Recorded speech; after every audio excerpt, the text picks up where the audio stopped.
Welcome to Massive Beers. My name is Matt. We do beer stuff here. Sometimes we do re-reviews, yeah. What are we doing? I'm out here working in the shed, laying some floor. You can see all that stuff down there, and it's called flooring. This is called beer. Yeah, Bissell Brothers. This is their LUX. I reviewed this. Actually, I think I might have reviewed it a long time ago. I don't remember, but I did a review of this about a month or so ago. My buddy Keith, 93 Lumber, he gave me a can. I reviewed it. It was just off. I know it's a rye. They don't say on here it's a rye pale ale. So it can be a little bit spicy, stuff like that. But it was just off. There was something about it. It was just not the way it should be.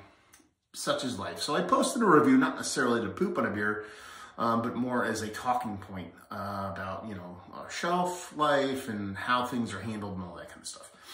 And then my buddy Jean-Claude, who works retail for Bissell, he's like, I gotta send you some freshies.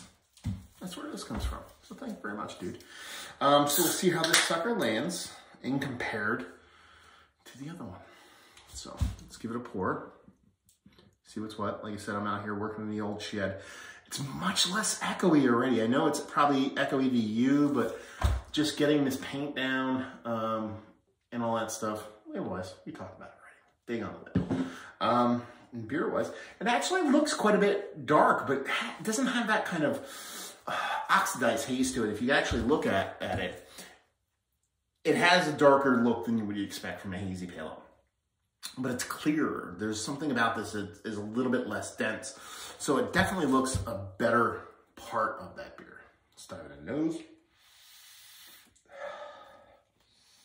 Yeah, here it's gobs and gobs of like a stone fruit kind of, tropical fruit kind of a combination with a soft little spiciness, that paperiness, that oxidative lack of fruit is just not there. It definitely comes off as a rye pale ale. There's a spiciness to it, akin to rye. That's something a little bit more, for lack of a better term, than just a regular kind of pale ale. But you get these nice, rich kind of fruits, these gobs of, like I said, a combination of a stone tropical fruit thing going on.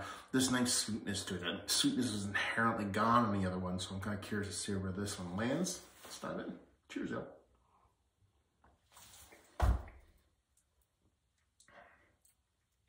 Yeah.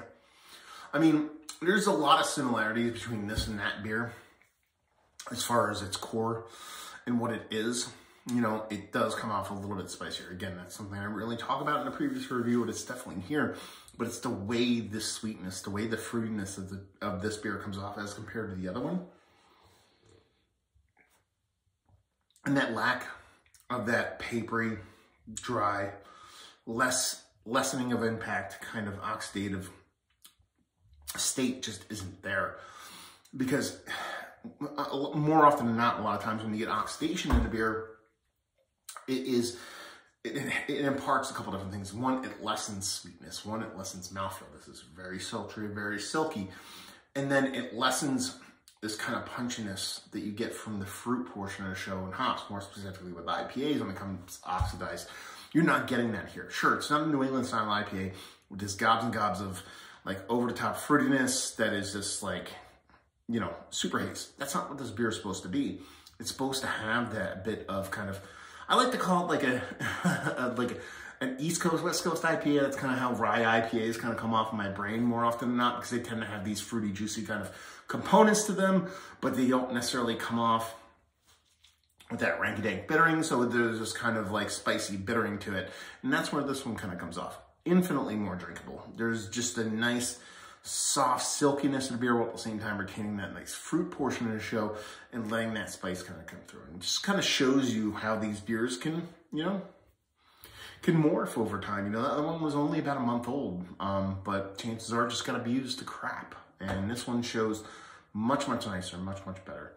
And is a fun beer nonetheless. Is it one of my favorite Bissell beers of all time? No, we'll reserve those for the Baby Geniuses and Swishes and some of the other ones of the world, but is it tasty AF? Sure is. And thank you very much for sending off, Jean-Claude.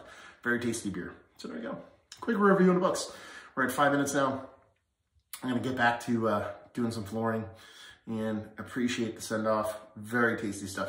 if you like what we like this. We don't do that a lot anymore, but this is an IPA for like the old school. Like you want a little bit spiciness in there. You want a little bit of like, it's not West, it's not like, you know, English-based kind of hoppiness. It's that rye kind of showing on top of this new school fruitiness. So if you appreciate hops, but also dig on something that's a little bit less than just fruit juice, you'll dig this, all right?